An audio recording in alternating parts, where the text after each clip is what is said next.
Trading is like a war. మీరు రేపు యుద్ధానికి వెళ్తుంటే ఈ రోజే మీ ఆయుధాలని సానపట్టుకుంటారు కదా. అలాగే స్టాక్ మార్కెట్లో ట్రేడర్లు రేపు గనక ట్రేడ్ చేయబోతుంటే ఈ రోజే మనం చార్ట్స్ ని ప్రిపేర్ చేసుకుని రెడీగా ఉండాలి. ఒకవేళ మీరు డైరెక్ట్ గా రేపటి మార్కెట్ ని రేపే చూస్తే ఎలాంటి ఆయుధం లేకుండా యుద్ధంలోకి వెళ్ళినట్టు అయిపోతుంది. అయితే ఈ రోజు స్పెసిఫిక్ గా నేను నిఫ్టీ, బ్యాంక్ నిఫ్టీ, సెన్సెక్స్ లో స్మార్ట్ మనీ కాన్సెప్ట్ యూస్ చేస్తూ ఇంట్రాడే ట్రేడింగ్ ఎవరైనా చేయాలి అని అనుకుంటే దానికి రేపటి రోజు మనం ట్రేడింగ్ చేయాలి అని అనుకున్నప్పుడు ఇవాళే వాటి యొక్క కీ లెవెల్స్ని ఎలా మార్క్ చేసుకోవాలి అనేది నేను ఈ వీడియోలో ఎక్స్ప్లెయిన్ చేయబోతున్నాను. ఒకసారి నేను చెప్పేదాన్ని ఇమాజిన్ చేసుకోండి. మీరు బాస్కెట్ బాల్తో క్రికెట్ ఆడితే ఎలా ఉంటుంది, లేదా టేబుల్ టెన్నిస్ బాల్తో ఫుట్బాల్ ఆడితే ఎలా ఉంటుంది, ఊహించుకోవడానికి విచిత్రంగా ఉంది కదా. అలాగే స్టాక్ మార్కెట్లో ప్రతి స్ట్రాటజీ అన్ని ప్లేసెస్లో యూజ్ చేయడం కరెక్ట్ కాదు. అయితే చాలా ఇంపార్టెంట్గా మీరు గుర్తుపెట్టుకోవాల్సింది ఏంటి, ఈ కీ లెవెల్స్ అనేవి కేవలం స్మార్ట్ మనీ కాన్సెప్ట్స్లో మాత్రమే చాలా చాలా బాగా పనిచేస్తాయి. మీరు ఒకవేళ ప్రైజ్ యాక్షన్ ట్రేడింగ్ కానీ ఏదైనా ఇండికేటర్స్ యూస్ చేస్తూ ట్రేడ్ చేస్తుంటే, లేదా సపోర్ట్స్ అండ్ రెసిస్టెన్సెస్ డ్రా చేసుకొని ట్రేడ్ చేస్తుంటే అలాంటి వాళ్ళకి ఈ కాన్సెప్ట్ అనేది అస్సలు పనికిరాదు. ఎందుకంటే ఈ కీ లెవెల్స్ అనేవి స్మార్ట్ మనీ యొక్క ఫుట్ ప్రింట్స్ లాగా యూస్ చేసే మ్యాపే తప్ప వేరే స్ట్రాటజీకి అస్సలు ఇది మనకి హెల్ప్ఫుల్గా ఉండదు. ఈ వీడియోలో నేను చెప్పబోయే కీ లెవెల్స్ని కనుక మనం అర్థం చేసుకుంటే ఎక్కడ లిక్విడిటీ ఉంది, ఎక్కడ బ్రేక్ ఆఫ్ స్ట్రక్చర్ ఉంది, ఎక్కడ మార్కెట్ ట్రాప్ ఉంది, ఎక్కడ మార్కెట్ రివర్స్ అవుతుంది, ఇలాంటి క్వశ్చన్స్కి ఆన్సర్స్ అనేవి మనకి చాలా ఈజీగా దొరుకుతాయి. సో అలాంటి గ్రేట్ వెపన్ని ఈరోజు మనం సానపడదాం. అయితే స్మార్ట్ మనీ కాన్సెప్ట్స్లో మనం ఈ కీ లెవెల్స్ కనుక డ్రా చేయాలి అని అనుకుంటే 1 అవర్ చార్ట్లో కానీ లేదా 15 మినిట్ టైం ఫ్రేమ్ చార్ట్లో కానీ మనం ఈ లెవెల్స్ని డ్రా చేసుకోవాలి. లాస్ట్ 10 to 15 డేస్లో ఉన్న అన్ని కీ లెవెల్స్ని మార్క్ చేసుకోవడం చాలా చాలా ఇంపార్టెంట్. సో దీన్ని మనం థియరిటికల్గా కాకుండా డైరెక్ట్గా ప్రాక్టికల్ ఎగ్జాంపుల్స్లోనే చూద్దాం. సో ఇక్కడ నేను నిఫ్టీ యొక్క డైలీ చార్ట్ ఓపెన్ చేశాను, కానీ మనం ప్రాక్టీస్ చేయాల్సింది 1 అవర్ చార్ట్ కాబట్టి ఫస్ట్ ఆఫ్ ఆల్ నేను 1 అవర్ టైం ఫ్రేమ్ చార్ట్కి వెళ్తున్నాను. సో ఇలా 1 అవర్ టైం ఫ్రేమ్ చార్ట్లో ఇప్పుడు మనం మార్కెట్లో ఎక్కడ ట్రేడ్ అవుతున్నాం అనేది చూసుకొని ఆ జోన్ని ప్రాపర్గా డిఫైన్ చేసుకోవాలి. ఈ జోన్లో మనం మార్కెట్ ఎప్పుడైతే రివర్సల్స్ అయ్యిందో ఆ రివర్సల్స్ అన్నీ మనకి యూజువల్గా కీ లెవెల్స్ అవుతాయి. కాబట్టి నాకు లాస్ట్ ఇక్కడ నుంచి అంటే 17th అక్టోబర్ నుంచి ఇదే జోన్లో ఉంది కాబట్టి నేను మేజర్గా ఇక్కడ ఉన్న కీ లెవెల్స్నే మార్క్ చేసుకోవాలి. రిమైనింగ్ చార్ట్స్ అన్ని నాకు అంతగా అవసరం లేదు. సో అందుకని నేను 17th అక్టోబర్ దాకా ఒకసారి జూమ్ చేసుకుంటున్నాను.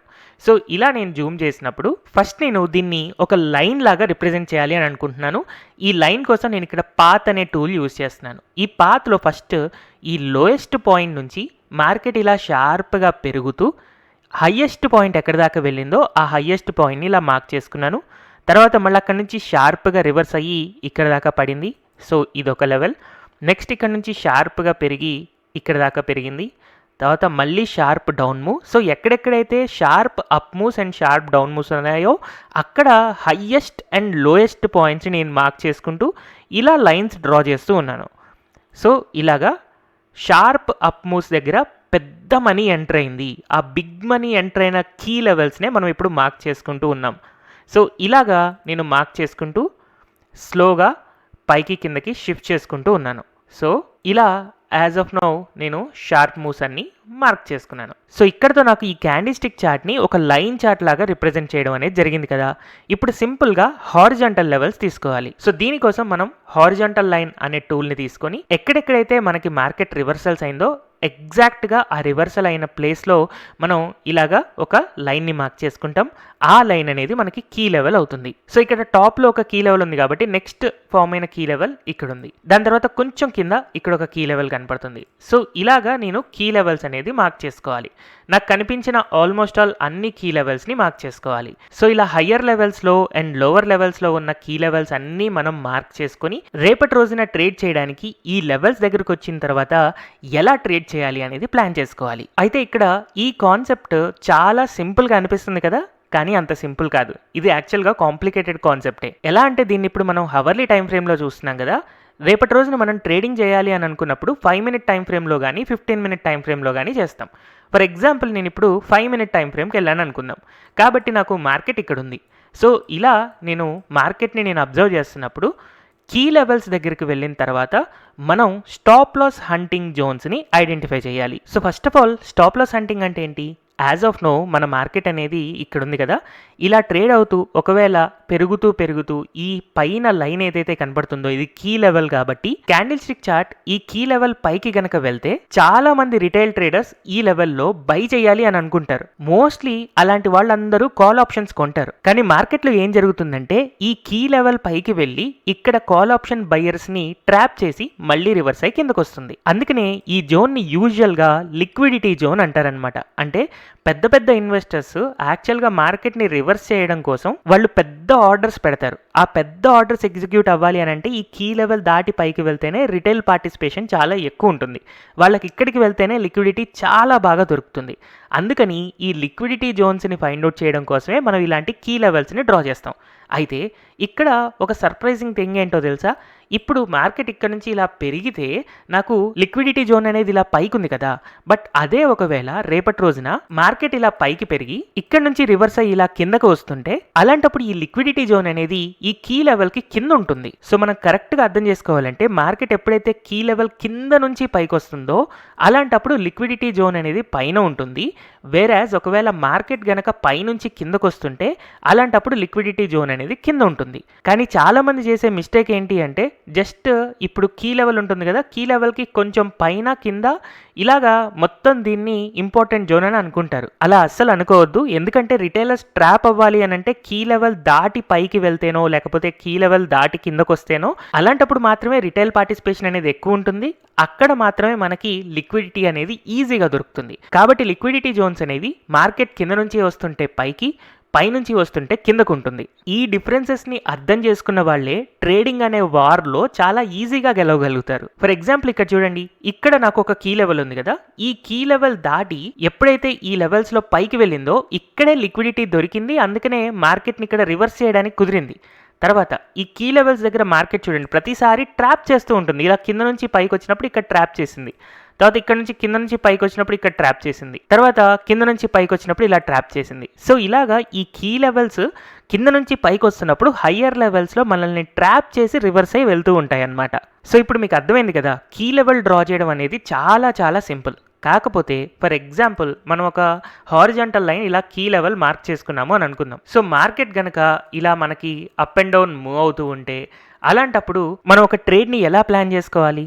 ఫర్ ఎగ్జాంపుల్ నేను పాజిటివ్ సైడ్ ట్రేడ్ చెప్తాను. అంటే కాల్ ఆప్షన్ ట్రేడ్ చేయాలి అని అనుకుంటే మనకి ఎలా కుదురుతుంది? ఇప్పుడు మనకి కీ లెవెల్ అనేది ఇంపార్టెంట్ క్రైటీరియా కాబట్టి ఈ కీ లెవెల్ యొక్క కలర్ని నేను రెడ్ కలర్కి మారుస్తున్నాను. సో ఈ రెడ్ కలర్ లైన్ దగ్గరకు వచ్చినప్పుడు మనం ఎలా ట్రేడ్ ప్లాన్ చేసుకోవాలి, ఎప్పుడు ప్లాన్ చేసుకోవాలి అనేది అర్థం చేసుకోవడానికి ట్రై చేద్దాం. సో ఫస్ట్ మార్కెట్ ఎప్పుడైతే ఒక హయ్యర్ లెవెల్ నుంచి ఇలా పడిపోతూ కీ లెవెల్ కిందకు వస్తుందో ఇక్కడ రెండు విషయాలు జరగచ్చు. ఒకటి, మార్కెట్ ఇక్కడ నుంచి రివర్స్ అయి పెరగచ్చు, లేదా అసలు ఈ కీ లెవెల్ని రెస్పెక్ట్ చేయకుండా ఇలాగే కిందకి వెళ్ళిపోవచ్చు. కొన్ని రేర్ కేసెస్లో జస్ట్ సైడ్ వైజ్లో మూవ్ అవ్వచ్చు.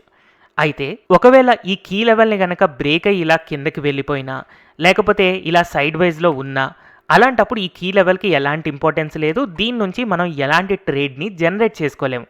కానీ అదే ఒకవేళ రివర్స్ అయ్యి ఇలా పెరిగింది అని అంటే అలాంటప్పుడు మనకు అక్కడ ఏం జరిగినట్టు, మార్కెట్ ఇక్కడ నుంచి పడిపోతూ వచ్చి చాలా మందిని ఈ లెవెల్కి వచ్చిన తర్వాత పుట్ ఆప్షన్ కొనేలాగా మోటివేట్ చేస్తూ వాళ్ళని ట్రాప్ చేసి మార్కెట్ పైకి వెళ్ళినట్టు. కాబట్టి ఈ ఎల్లో కలర్ జోన్లో లిక్విడిటీ స్వీప్ జరిగినట్టు మనం అర్థం చేసుకోవచ్చు. అయితే యూజువల్గా ఈ లిక్విడిటీ స్వీప్ జరిగిన ప్లేస్లో ఫర్ ఎగ్జాంపుల్ ఇలాంటి క్యాండిల్ స్టిక్ ఫార్మేషన్ వచ్చిందనుకుందాం. ఇప్పుడు ఈ రెడ్ కలర్ క్యాండిల్ అన్నిటికంటే కిందకి వెళ్ళింది కాబట్టి యూజువల్గా ఈ రెడ్ కలర్ క్యాండిల్లో మనకి లిక్విడిటీ స్వీప్ కనపడుతూ ఉంది. కాబట్టి ఈ రెడ్ కలర్ క్యాండిల్ని యూజువల్గా ఆర్డర్ బ్లాక్ అనుకుంటాం. సో ఈ జోన్లో ఈ క్యాండిల్లోనే కిందకి వెళ్ళి రివర్స్ అయ్యింది కాబట్టి ఈ క్యాండిల్ ఏదైతే కనపడుతుందో ఈ క్యాండిల్ యొక్క హై నుంచి లో వరకు మనం ఒక ఆర్డర్ బ్లాక్ లాగా మార్క్ చేసుకోవచ్చు. అయితే దీని యొక్క ఎడిషనల్ కన్ఫర్మేషన్ కోసం మనకి క్యాండిల్ నెంబరింగ్ ఇచ్చుకుంటే ఈ రెడ్ కలర్ క్యాండిల్ అనేది క్యాండిల్ నెంబర్ 1 అవుతుంది. నెక్స్ట్ క్యాండిల్ ఈ green colour candle candle number 2 and దాని తర్వాత క్యాండిల్ నెంబర్ 3. అయితే యూజువల్గా ఫస్ట్ క్యాండిల్ యొక్క హై నుంచి థర్డ్ క్యాండిల్ యొక్క లో ఏదైతే ఉందో దాని మధ్యలో గ్యాప్ ఉండాలి. ఆ గ్యాప్నే ఫెయిర్ వాల్యూ గ్యాప్ అంటారనమాట. సో ఇలాగా ఒక ఆర్డర్ బ్లాక్ వస్తే ఖచ్చితంగా దానిపైన ఒక ఫెయిర్ వాల్యూ గ్యాప్ అనేది రావాలి. ఒకవేళ అలాంటి ఫెయిర్ వాల్యూ గ్యాప్ రాకపోతే ఈ ఆర్డర్ బ్లాక్కి ఎలాంటి అర్థము లేదు, అక్కడ ఎలాంటి ట్రేడ్ ప్లాన్ అనేది మనం తీసుకోకూడదు. బట్ ఇక్కడ మనకి లిక్విడిటీ స్వీప్ జరిగిన క్యాండిల్ తర్వాత second candle and third candle చూసుకుంటే ఫస్ట్ క్యాండిల్ యొక్క హై నుంచి థర్డ్ క్యాండిల్ యొక్క లో దాకా మనకు ఒక ఫెయిర్ వాల్యూ గ్యాప్ ఫామ్ అయింది. కాబట్టి ఈ రెడ్ కలర్ క్యాండిల్ యొక్క హై నుంచి లో దాకా మనం ఏదైతే మార్క్ చేసుకున్నామో దాన్ని ఒక ఆర్డర్ బ్లాక్ అనుకుంటాం. సో ఇప్పుడు మనం ఏం చేయాలంటే ఈ ఆర్డర్ బ్లాక్ యొక్క మిడ్ లైన్ ఉంటుంది కదా, ఈ మిడ్ లైన్ని మార్క్ చేసుకొని ఒకవేళ నిఫ్టీ లేదా బ్యాంక్ నిఫ్టీ మార్కెట్ ఇక్కడ నుంచి పడిపోతూ ఈ ఆర్డర్ బ్లాక్ యొక్క మిడ్ లైన్కి ఫస్ట్ టైం వస్తుందో ఆ ఫస్ట్ టైం వచ్చినప్పుడు మాత్రమే మనం ఇక్కడ కాల్ ఆప్షన్ని తీసుకోవచ్చు. చాలామంది ఏం చేస్తారంటే ఇక్కడ భయపడి పుట్ ఆప్షన్స్ తీసుకుంటూ ఉంటారు. ఎస్పెషల్లీ ప్రైజ్ యాక్షన్ యూస్ చేసే వాళ్ళందరూ ఇక్కడ పుట్ ఆప్షన్స్ కొంటూ ఉంటారు. బట్ మనం రివర్స్లో కాల్ ఆప్షన్స్ కొంటాం. Most of the time market పెరుగుతుంది. ఎక్కడి దాకా పెరుగుతుంది అని అంటే యూజువల్గా ఈ ఆర్డర్ బ్లాక్ ఏదైతే ఉందో ఆ ఆర్డర్ బ్లాక్ కనుక ఒకవేళ 20 పాయింట్స్ ఉంది అని అంటే టార్గెట్ మనం 40 పాయింట్స్ తీసుకోవచ్చు. అంటే 1:2 రిస్క్ రివార్డ్. అండ్ మనం ఎప్పుడైతే మిడ్ లైన్ దగ్గర ఎంటర్ అవుతున్నామో కింద మనకి క్యాండిల్ యొక్క లో కనపడుతుంది కదా, ఆ లో నుంచి ఒక 15 పాయింట్స్ లేదా 20 పాయింట్స్ వరకు మనం స్టాప్ లాస్ పెట్టుకోవచ్చు. సో రిస్క్ రివార్డ్ వైజ్ మనం చూసుకుంటే పోతే మనకు ఒక 25-30 పాయింట్స్ వస్తే ఒకవేళ మనకి 40-50 పాయింట్స్ వచ్చేలాగా మనం ఒక ట్రేడ్ ప్లాన్ పెట్టుకోవచ్చు. అయితే యూజువల్గా ఆప్షన్స్ కనుక మీరు ట్రేడ్ చేస్తున్నారు అని అంటే ఇన్ ది మనీ ఆప్షన్స్ తీసుకుంటే మీకు ఒక 50 పాయింట్స్ ఇండెక్స్లో మూమెంట్ వస్తే అట్లీస్ట్ 30 పాయింట్స్ అయినా సరే మనం ఆప్షన్స్లో క్యాష్ చేసుకోగలుగుతాం. సో యాజ్ ఎ బిగినర్ మీరు ఇన్ ది మనీ అది కూడా నెక్స్ట్ వీక్ ఆప్షన్స్ ట్రేడ్ చేస్తుంటే ఈ ప్లాన్ అనేది చాలా బాగా వర్కౌట్ అవుతుంది. అయితే ఇప్పుడు మనం చూసిందంతా పాజిటివ్ సైడ్ ట్రేడ్ కదా, అదే నెగిటివ్ సైడ్ ట్రేడ్ ఎలా తీసుకోవాలి అనేది కూడా చూద్దాం. సో ఫర్ ఎగ్జాంపుల్ మళ్ళీ మనం కీ లెవెల్స్ మార్క్ చేసుకున్నాం. ఈ రెడ్ కలర్ లైన్ ఒక కీ లెవెల్ అనుకుందాం. ఈ కీ లెవెల్ కింద ఎప్పుడైతే మార్కెట్ ఇలా ట్రేడ్ చేస్తూ ఉందో నార్మల్గా మనం ఈ కీ లెవెల్ పైకి గనక ఎప్పుడైతే వెళ్తుందో అలాంటప్పుడు యూజువల్గా ప్రైజ్ యాక్షన్ ట్రేడర్స్ అందరూ ఏం చేస్తారంటే ఈ లెవెల్లో బై చేస్తారు. దేన్ని బై చేస్తారు? కాల్ ఆప్షన్స్ బై చేస్తారు. సో అగైన్ ఇక్కడ మనకి 3 ఆప్షన్లు ఉంటాయి. ఈ కీ లెవెల్ దాటిన తర్వాత ఇలా పైకి వెళ్ళిపోవచ్చు, లేదా రివర్స్ అయి పడచ్చు, లేదా మార్కెట్ ఇక్కడిక్కడే సైడ్ వైజ్లో ఉండొచ్చు. సో ఇప్పుడు మనకి ఏం తెలుసు, ఒకవేళ మార్కెట్ ఇక్కడ నుంచి షార్ప్గా పెరిగిపోతే మనకి మార్కెట్ అర్థం కాలేదు, ఒకవేళ సైడ్ వైజ్లో ఉన్నా మనకి మార్కెట్ అర్థం కాలేదు. బట్ సడన్గా రివర్స్ అయి పడ్డది అని అంటే ఇక్కడ ఒక లిక్విడిటీ జోన్ క్రియేట్ అయింది.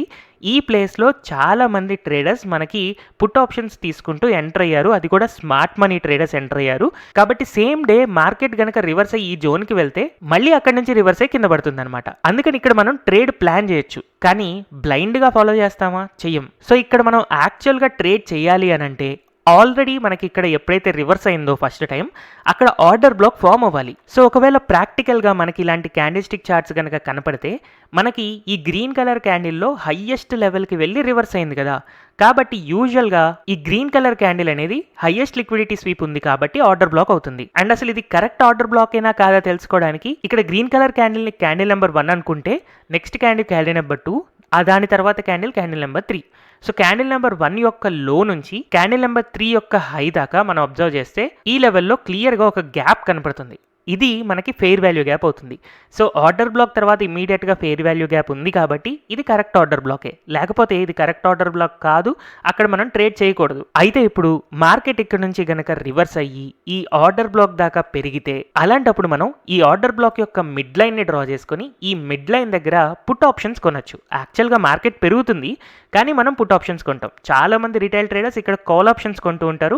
మనం వాళ్ళకి అగైనెస్ట్గా ట్రేడ్ చేస్తాం. అయితే మనం 100% సక్సెస్ రేట్ ఉండాలి అని ఏం లేదు కదా, అందుకనే స్టాప్ లాస్ పెట్టుకోవాలి. సో స్టాప్ లాస్ ఏం చేయాలి, ఈ టాప్ లైన్ ఏదైతే ఉందో ఈ టాప్ లైన్కి ఒక 15 పాయింట్లు లేదా 20 పాయింట్లు పైన మనం స్టాప్ లాస్ పెట్టుకోవాలి. అక్కడ హిట్ అయింది అని అంటే ఎగ్జిట్ అవ్వాలి. సో మన టార్గెట్ ఎలా పెట్టుకోవాలి, ఫస్ట్ ఈ ఆర్డర్ బ్లాక్ యొక్క లెంత్ని మనం క్యాలిక్యులేట్ చేసుకోవాలి. ఈ లెంత్ ఇంటూ 2ని మనం ఆర్డర్ బ్లాక్ యొక్క టార్గెట్ దాకా పెట్టుకోవచ్చు. కాబట్టి ఒకవేళ మార్కెట్ ఇక్కడ నుంచి రివర్స్ అయ్యి ఇలా వస్తుంది అని అంటే ఈ లెవెల్కి ఎప్పుడైతే వస్తుందో అప్పుడు ఎగ్జిట్ అవ్వాలి. అగైన్ ఇక్కడ మనం పుట్ ఆప్షన్స్ కొంటున్నప్పుడు in the money put options, అది కూడా నెక్స్ట్ వీక్కి సంబంధించిన పుట్ ఆప్షన్స్ కొంటే మంచిది. ఎందుకంటే టైం డికే తక్కువ ఉంటుంది. అండ్ ఒకవేళ మనకి ఇండెక్స్లో ఒక 40-50 పాయింట్లు మూవ్మెంట్ వస్తే అట్లీస్ట్ ఒక 20-30 పాయింట్స్ అయినా మనం క్యాష్ చేసుకోగలుగుతాం. అయితే ఈ ఆర్డర్ బ్లాక్కి సంబంధించిన నెంబర్ ఆఫ్ ఎగ్జాంపుల్స్ నేను already 2 days back Telugu stock ఛానల్లో ఒక వీడియో చేశాను. ఒకవేళ ఈ వీడియో చూసిన తర్వాత మీకు ఆర్డర్ బ్లాక్స్ మీద ఇంకా క్లారిటీ కావాలి అనుకుంటే ఆ వీడియో చూస్తే మీకు చాలా హెల్ప్ఫుల్గా ఉంటుంది. అందుకనే ఆర్డర్ బ్లాక్స్ యొక్క ట్రేడింగ్ ఎక్కడ చేయాలి అనేది మీరు తెలుసుకోవడానికి కింద కమెంట్ సెక్షన్లో ఉన్న లింక్తో మీరు ప్రీవియస్ వీడియోని చూడొచ్చు. అండ్ అలాగే స్మార్ట్ మనీ కాన్సెప్ట్స్కి సంబంధించిన అన్ని పాయింట్స్ని మీరు తెలుసుకోవాలి అని అనుకుంటే decode the market the smart money blueprint అని తెలుగులో నేను ఒక బుక్ రాశాను. ఈ బుక్లో break of structures, change of characters, stop loss hunting, liquidity sweep, fair value gap, order blocks, breaker blocks ఇలా వీటన్నిటి గురించి ఒక క్లియర్ ఇన్ఫర్మేషన్ ఉంది. సో ఈ బుక్ ని మీరు బై చేయాలి అని అనుకున్నా కూడా కింద కమెంట్ సెక్షన్ లో ఉన్న లింక్ తో 350 రూపీస్కే మీరు ఈ బుక్ బై చేయొచ్చు. అయితే యాక్చువల్గా ఈ ఆర్డర్ బ్లాక్ కాన్సెప్ట్ తెలిసినా కూడా చాలా మంది కరెక్ట్గా యూజ్ చేయలేక మనీ పోగొట్టుకుంటూ ఉంటారు. దీని వెనకాల ఉన్న రీజన్ ఏంటి అంటే టెక్నిక్ సరిగ్గా నేర్చుకోకపోవడం కాదు, మీ మైండ్ సెట్ని కరెక్ట్గా అర్థం చేసుకోకపోవడం. అందుకని ఒకవేళ మీరు గనక మీ మైండ్ సెట్ని ట్రేడర్ లాగా ఎలా బిల్డ్ చేసుకోవాలి అని తెలుసుకోవాలి అని అనుకుంటే కింద కమెంట్ సెక్షన్లో మైండ్ సెట్ వీడియో అని కమెంట్ చేయండి. మీ కమెంట్స్ని బట్టి ఎక్కువ మంది కనుక ఇంట్రెస్టెడ్గా ఉంటే నేను నా నెక్స్ట్ వీడియోలో ఒక ట్రేడర్కి ఎలాంటి మైండ్ సెట్ ఉండాలి, అంత టెక్నికల్ అనాలిసిస్ నేర్చుకున్నా కూడా ఒక ట్రేడర్ ఎందుకు డబ్బులు పోగొట్టుకుంటాడు, అలా పోగొట్టుకోకుండా ఉండాలంటే ఏం చేయాలి అనేది మీకు ఎక్స్ప్లెయిన్ చేస్తాను. హోప్ ఈ వీడియో మీకు ఇన్ఫర్మేటివ్గా ఉంది అని అనుకుంటున్నాను. మీకు ఈ వీడియో కనుక నచ్చినట్టయితే don't forget to like, share and subscribe to Telugu stock channel. Thank you everyone for watching this video.